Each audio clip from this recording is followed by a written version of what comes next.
Hello viewers, कक्षा 10वीं हिंदी विषय का वार्षिक परीक्षा का पेपर 5 फरवरी को है और हिंदी विषय की संपूर्ण तैयारी हम कर रहे हैं।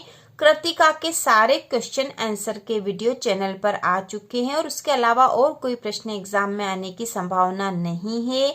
आज के वीडियो में हम हिंदी के सारे वैकल्पिक प्रश्न तैयार करने वाले हैं और इसके बाद क्षितिज के भी सारे प्रश्न उत्तर तैयार कर लेंगे, जिससे कि हमारी हिंदी की संपूर्ण तैयारी हो जाएगी।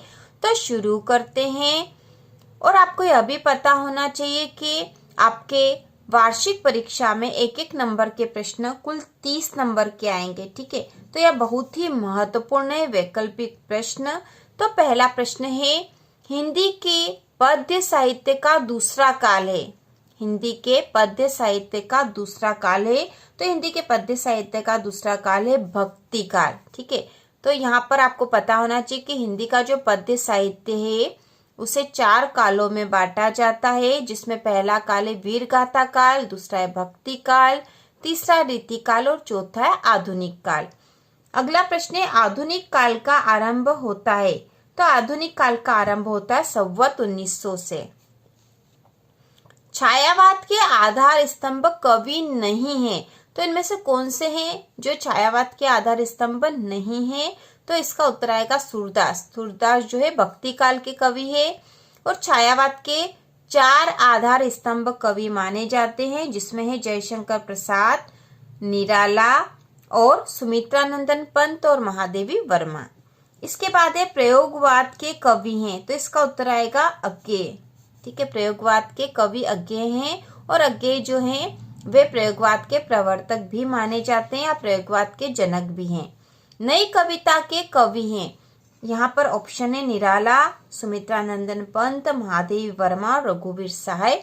तो इसका उत्तर आएगा रघुवीर सहाय, क्योंकि निराला, सुमित्रानंदन पंत और महादेवी वर्मा छायावाद के कवि हैं। अगला प्रश्न है, भक्ति काल की समय सीमा है।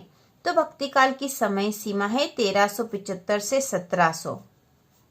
इसके बाद अगला प्रश्न है, प्रयोगवाद का आरंभ माना जाता है। तो प्रयोगवाद का आरंभ माना जाता है सन 1943 से। सन 1943 से। तो ये जो सारे वैकल्पिक प्रश्न है सारे ही आपके हिंदी विषय के इम्पोर्टेंट वैकल्पिक प्रश्न है। इनको आप 1 या 2 बार देख लोगे तो आपको ये ध्यान रहेंगे और एग्जाम में भी याद रहेंगे। नंद नंदन का प्रयोग किया गया है। तो यहाँ पे नंद नंदन का प्रयोग किया गया है कृष्ण के लिए।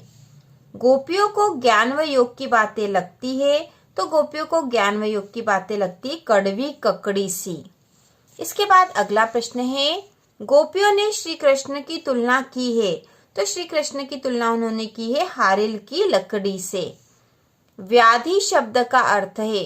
तो इसका उत्तर है रोग। व्याधि शब्द का अर्थ है रोग। इसके बाद अगला प्रश्न है, सुर के पद में भाषा है। तो सुर के पद में है ब्रज भाषा। ठीक है, ब्रज भाषा। अगला है, मर्यादा न लही के माध्यम से मर्यादा की बात कही है। तो यहाँ पे प्रेम संबंध की मर्यादा की बात कही है। सूरदास के गुरु थे। सूरदास के गुरु थे वल्लभाचार्य। इसके बाद अगला प्रश्न है, सुर के आराध्य है। तो यह सभी को पता है, सुर के आराध्य है श्री कृष्ण। पुरैनी पात का अर्थ है। पुरैनी पात का अर्थ है कमल का पत्ता। इसके साथ ही आप कमेंट करके पूछ भी सकते हो कि किस प्रश्न में आपको परेशानी आ रही है और किस प्रश्न से संबंधित या किस टॉपिक से संबंधित आपको इम्पोर्टेंट क्वेश्चन चाहिए। इसके बाद है, सुर की रचना नहीं है। तो यहाँ जो 4 ऑप्शन दे रखे हैं, सुरसागर, साहित्य लहरी, सुर सारावली और विनय पत्रिका। तो इसमें उत्तर आएगा विनय पत्रिका। यह सुर की रचना नहीं है। विनय पत्रिका तुलसीदास जी की रचना है। इसके बाद है, परशुराम को व्यंग भरे उत्तर दिए। तो इसका उत्तर है लक्ष्मण। परशुराम को व्यंग भरे उत्तर लक्ष्मण ने दिए थे। इसके बाद है, शिव धनुष के टूटने पर क्रोधित हो उठे। तो इसका उत्तर होगा परशुराम। शिव धनुष के टूटने पर परशुराम क्रोधित हो उठे। अगला प्रश्न है, रामचरितमानस की भाषा है। तो रामचरितमानस की भाषा है अवधी। ठीक है, अवधी। तो आपकी क्षितिज बुक में जो काव्यखंड का दूसरा पाठ है वह है राम लक्ष्मण परशुराम संवाद व रामचरितमानस के बाल कांड से लिया गया है। अगला है राम लक्ष्मण के गुरु का नाम था, तो उनके गुरु थे विश्वामित्र। सहस्त्रबाहु का वध किया था, तो सहस्त्रबाहु का वध किया था परशुराम ने। कवि अपनी आत्मकथा को बता रहा है भोली, कवि अपनी आत्मकथा को भोली बता रहा है। थके पथिक की पंथा में अलंकार है, तो यहाँ पर अनुप्रास अलंकार है। छायावाद के प्रतिनिधि कवि हैं, तो वे हैं जयशंकर प्रसाद, जिन्हें छायावाद का प्रवर्तक भी कहा जाता है। प्रसाद जी को कामायनी पर पारितोषिक मिला, तो उन्हें मंगला पारितोषिक मिला था। जयशंकर प्रसाद का संग्रह नहीं है, तो यहाँ पर जो संग्रह नहीं है वह साये में धूप जो है जयशंकर प्रसाद का संग्रह नहीं है। आकाशदीप, इंद्रजाल और आंधी उनके संग्रह हैं। उत्साह कविता में बादल प्रतीक है, तो उत्साह कविता में बादल प्रतीक है क्रांति का। अगला है कवि ने बादलों को किसकी कल्पना के समान पाले हुए माना है, तो इसका उत्तर है बाल कल्पना के समान, बाल कल्पना के समान। कवि ने बादलों के लिए विशेषण प्रयोग किया है, तो उन्होंने प्रयोग किया है नवजीवन वाले, यह विशेषण प्रयोग किया है बादलों के लिए। तो यहाँ पर उत्साह कविता की बात हो रही है, जिसके कवि है जयशंकर प्रसाद। इसके बाद है कवि बादलों से बरसने का आह्वान कर रहा है, तो किस तरह से कर रहा है वो, आकाश को घेर कर बरसने को, ठीक है, किस तरह से कर रहा है, आकाश को घेर कर बरसने को। कवि ने तृप्त धरा के माध्यम से संकेत किया है, तो उन्होंने संकेत किया है जन सामान्य की पीड़ा का। कवि ने तृप्त धरा के माध्यम से जन सामान्य की पीड़ा का संकेत किया है। इसके बाद अगला प्रश्न है सर्वाधिक लोकप्रिय महाकाव्य है, तो इसका उत्तर है रामचरितमानस, ठीक है, रामचरितमानस सर्वाधिक लोकप्रिय महाकाव्य है। रामचरितमानस महाकाव्य के रचयिता है, तो इसका उत्तर है तुलसीदास, रामचरितमानस के रचयिता है तुलसीदास। अगला प्रश्न है रौद्र रस का स्थायी भाव होगा, तो रस और उनके स्थायी भाव से संबंधित क्वेश्चन आता ही है, ये हमने पहले भी वीडियो में आपको बताया था। तो रौद्र रस का स्थायी भाव है क्रोध। अगला है दोहा छंद में मात्राएं होती है, तो दोहा छंद में मात्राएं होती 24।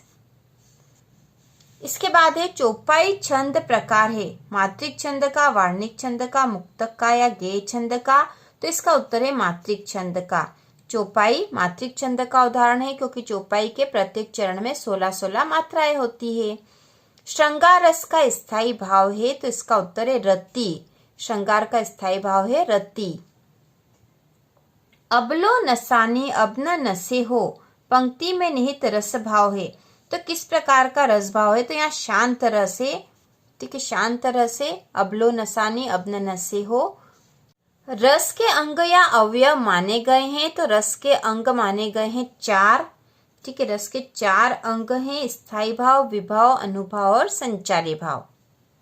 इसके बाद अगला प्रश्न है गद्य का प्रारंभिक रूप था लिखित, बोलचाल का रूप, कविता के रूप में या गजल के रूप में, तो इसका उत्तर होगा बोलचाल का रूप। गद्य का प्रारंभिक रूप था बोलचाल का रूप। गद्य की विधा नहीं है, महाकाव्य, कहानी, नाटक, एकांकी, तो हम सब जानते हैं कि कहानी, नाटक, एकांकी, उपन्यास ये सब गद्य की विधाएं होती है, जबकि महाकाव्य जो ये काव्य है इसलिए गद्य की विधा नहीं है। उपन्यास सम्राट है, तो उपन्यास सम्राट है प्रेमचंद। यदि गद्य कवियों की कसौटी है, तो निबंध गद्य की कसौटी है, कथन है, तो ये कथन किसका है, तो इसका उत्तर होगा आचार्य रामचंद्र शुक्ल का। यह कथन है आचार्य रामचंद्र शुक्ल का। अगला है आधुनिक काल में गद्य का आविर्भाव सबसे प्रधान साहित्यिक घटना है, उक्त कथन है, तो यह कथन भी है रामचंद्र शुक्ल का, ठीक है, यह कथन है रामचंद्र शुक्ल का। नेताजी का चश्मा कहानी का मूल भाव है, तो इस कहानी का मूल भाव है देशभक्ति की भावना। नेताजी की मूर्ति थी, तो यह मूर्ति थी संगमरमर की।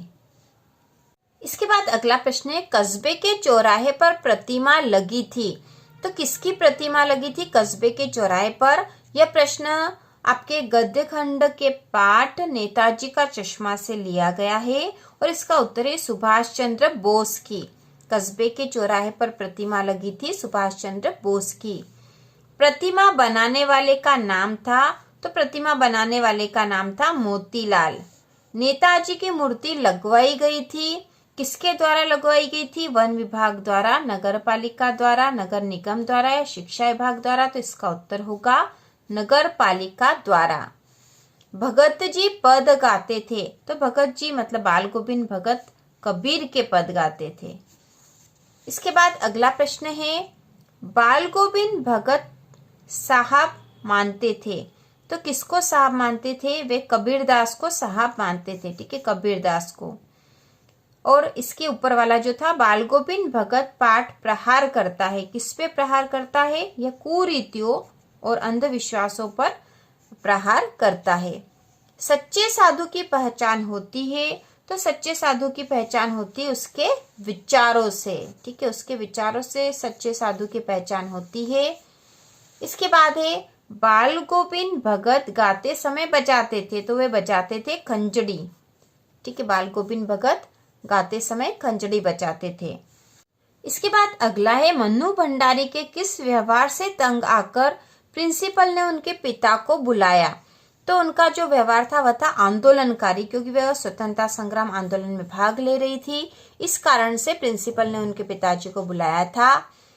मन्नू भंडारी को पसंद आए जैनेन्द्र के उपन्यास का नाम है। तो यह नाम है सुनीता। उपन्यास जो था उनका वह मन्नू भंडारी को बहुत पसंद था।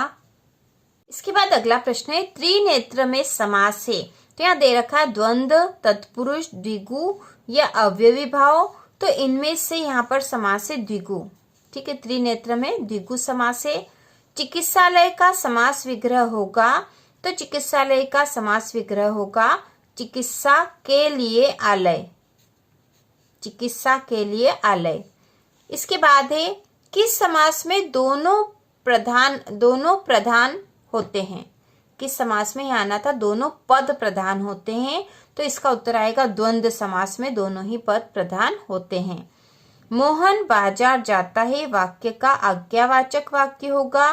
तो इसका आज्ञावाचक होगा मोहन बाजार जाता है के स्थान पर लिखा जाएगा मोहन बाजार जाओ।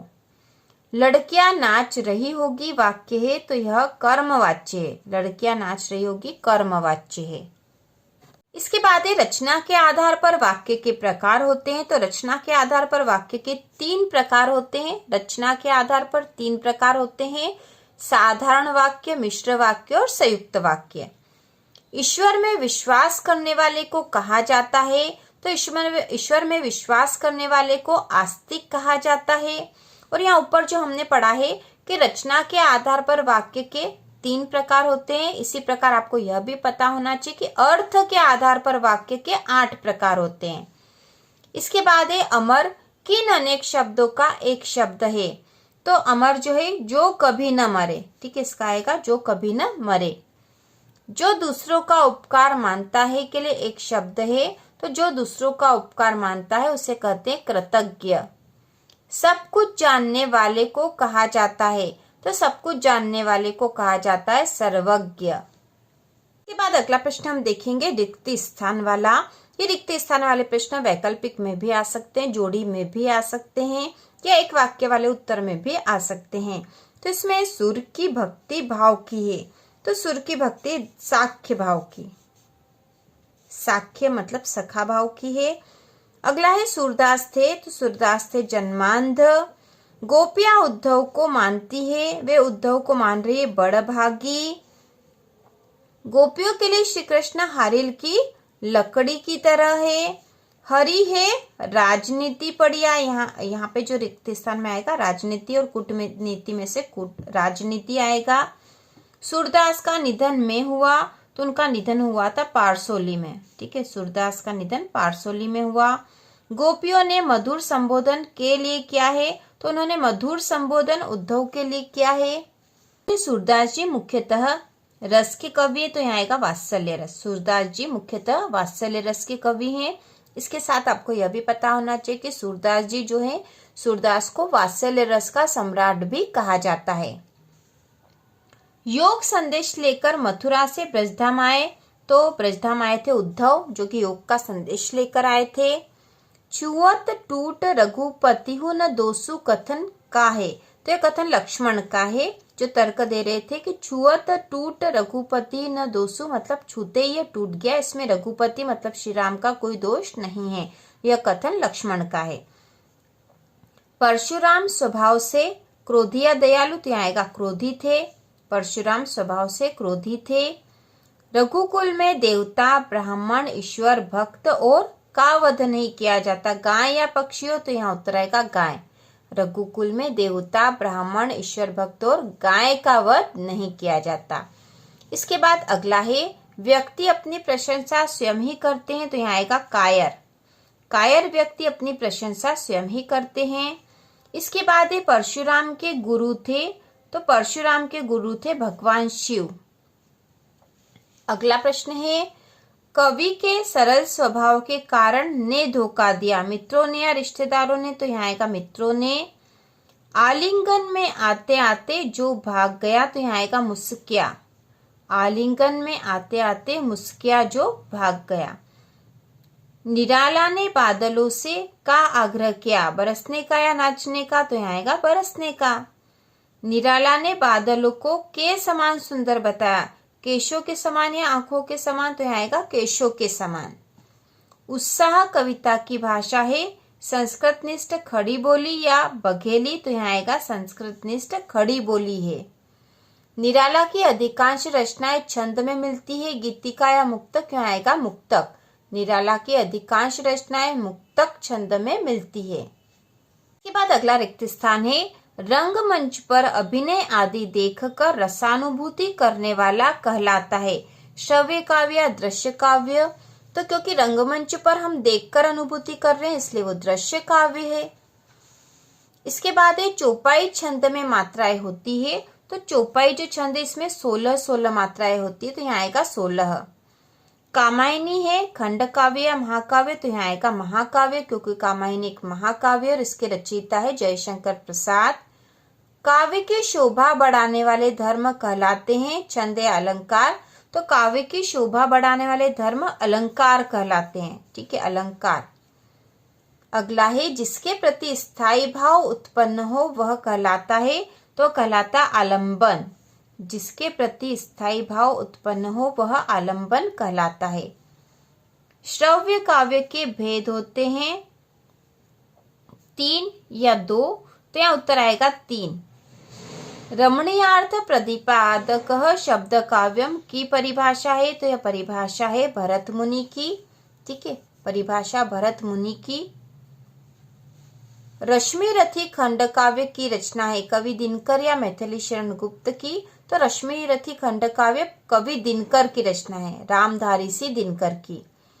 जिस काव्य में अगले व पिछले गद्यों का पारस्परिक संबंध न हो उसे कहा जाता है, तो उसे मुक्तक काव्य कहा जाता है। जिस काव्य में अगले व पिछले गद्यों का पारस्परिक संबंध न हो उसे मुक्तक काव्य कहा जाता है। इसके बाद अगला जो रिक्त स्थान है जीवनी की लिखी जाती है स्वयं की या महापुरुष की, तो यहाँ आएगा महापुरुष की। जीवनी जो है महापुरुष की लिखी जाती है। अगला है आत्मकथा में लेखक के जीवन का वर्णन करता है स्वयं के या अन्य के, तो यहाँ उत्तर आएगा स्वयं के। आत्मकथा में लेखक स्वयं के जीवन का वर्णन करता है। प्रेमचंद है कवि या कथाकार, तो यहाँ आएगा कथाकार, प्रेमचंद कथाकार है। अगला है एकांकी में अंक होता है 1 या 2, तो यहाँ उत्तर आएगा 1। एकांकी में 1 अंक होता है। इसके बाद है सुभाष चंद्र बोस की प्रतिमा पर चश्मा बदलता था, तो कौन बदलता था, हवलदार साहब या कैप्टन, तो इसका उत्तर है कैप्टन। सुभाष चंद्र बोस की प्रतिमा पर चश्मा कैप्टन बदलता था। अगला है कस्बे के मुख्य चौराहे पर नेताजी सुभाष चंद्र बोस की लगवा दी प्रतिमा या फोटो, तो यहाँ उत्तर आएगा प्रतिमा लगवा दी। नेताजी की मूर्ति कपड़ों में थी, खादी या फौजी, तो यहाँ आएगा फौजी। कस्बे से गुजरते समय पान खाते थे, तो हवलदार साहब खाते थे, यहाँ उत्तर आएगा हवलदार साहब। चलो दिल्ली का नारा या दिल्ली चलो का नारा नेताजी ने दिया था, यहाँ आएगा नेताजी। अगला है बाल गोविंद भगत कद के गोरे चिट्टे आदमी थे, तो यहाँ पे आएगा मझोले कद के। बाल गोविंद भगत में चरमोत्कर्ष देखा जा सकता है, प्रेम साधना का या संगीत साधना का, तो यहाँ आएगा संगीत साधना का। बाल गोविंद भगत की मौत उन्हीं के अनुरूप हुई, यहाँ आएगा अनुरूप। अगला है आषाढ़ की रिमझिम है समूचा गांव में उतर पड़ा, तो यहाँ आएगा खेतों में उतर पड़ा। इसके बाद अगला है मन्नू भंडारी की बड़ी बहन का नाम सुशीला था, यहाँ आएगा सुशीला। मन्नू भंडारी की बड़ी बहन का नाम सुशीला था।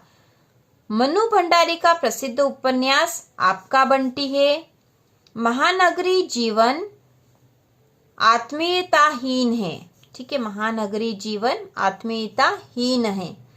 मन्नू भंडारी का जन्म मध्य प्रदेश में हुआ। पुराने जमाने में के लिए कोई विश्वविद्यालय नहीं थे, तो यहाँ आएगा स्त्रियों के लिए।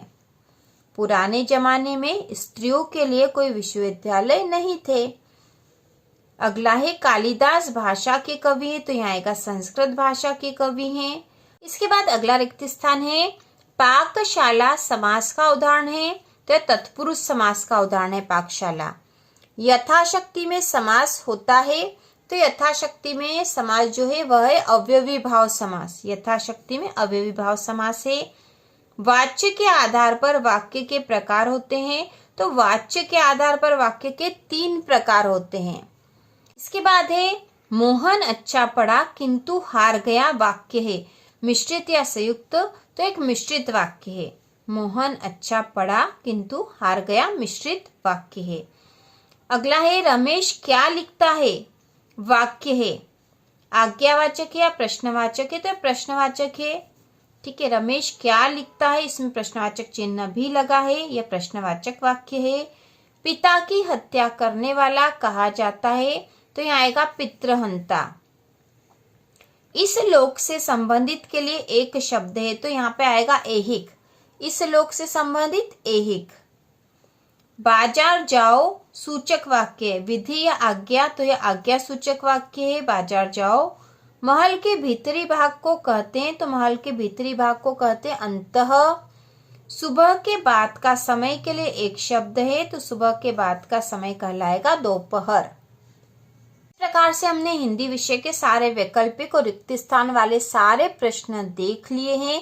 इसके बाद अगले वीडियो में हम जोड़ी और एक वाक्य वाले प्रश्न उत्तर भी देखेंगे। तो इसी प्रकार के और वीडियो देखने के लिए कक्षा 10वीं वार्षिक परीक्षा की संपूर्ण तैयारी के लिए चैनल को सब्सक्राइब कीजिए।